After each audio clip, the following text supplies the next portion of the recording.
All sorts of Model 3 news to report today. This is Tesla Tidbits episode number 334 for December 12th, 2017. We start tonight with Teslarati with a report that sees the Model 3 pump being primed.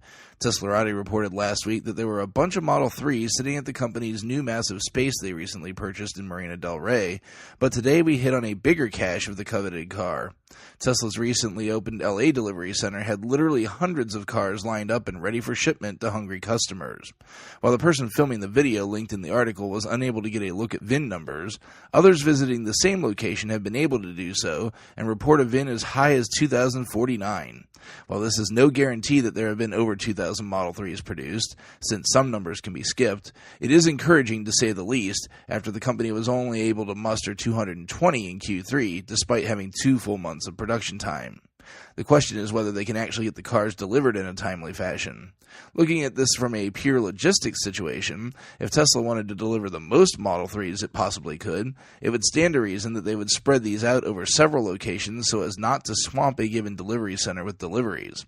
With cars having been in the wild now for 4 months at this point, you have to think that Tesla has remediated all the early production issues they wouldn't want us mortals seeing. This strategy would give them the capability to give a very healthy boost to Q4 earnings numbers. And we all know how much Elon loves sticking it to the Wall Street naysayers, so I'd say non-California reservation holders should be on the lookout for deliveries, if not this month, very, very soon. Model 3 Owners Club strikes again as we get another Model 3 screenshot tweeted out today. This one will make Consumer Reports happy, as I'll soon explain.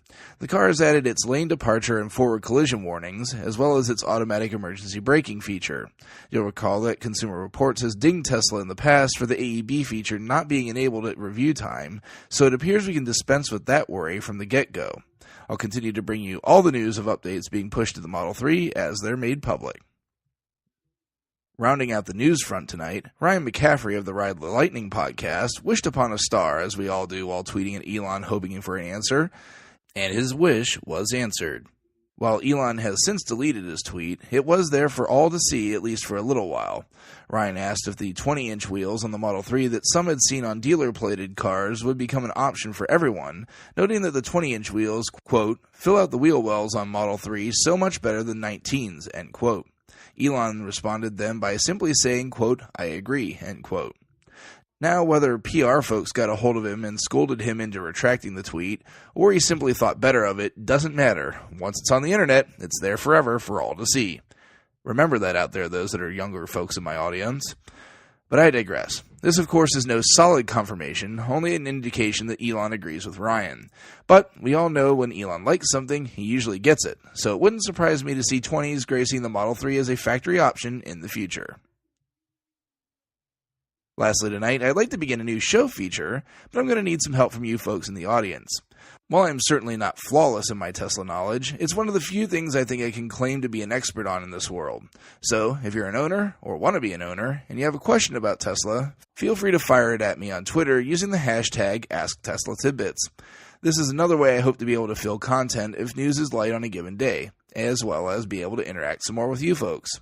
I'm not sure how many questions you all will have, so the frequency of this feature will depend on the number of questions that come in.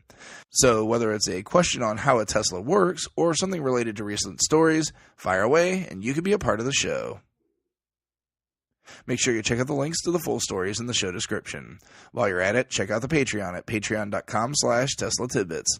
Thanks as always to all of my super patrons for supporting the show at the $10 plus level. They are John Waltower, Drew Schuyler, John Waller, Mark and Sarah Thomas, Ryan Scarborough, Lee Sweet, William Henry Crew III, Dorian Steve Guberman, Bruno Quindici, John Rich, Joey Boots, and Ralph and Cheryl Waterhouse. Be sure to show your love on YouTube, iTunes, and other services across the internet, or use the show referral code TS.LA/JON4602 if you're in the market for a new Tesla. It's good for free supercharging for the life of the vehicle, and that is only good until the end of this year, so jump on it if you're in the market. Finally today, I would be remiss if I didn't thank my wife on the air for subbing in for me last night. While her eyes usually roll out the back of her head at the mention of anything Tesla, which incidentally is the whole reason this show exists, she stepped up and helped out the team yesterday, and for that, I am grateful. That's it for today. If you have feedback for me, the best way to be heard is to tweet at Tesla Tidbits. I'll see everyone back here again tomorrow. Until then, keep it charged and hit the road.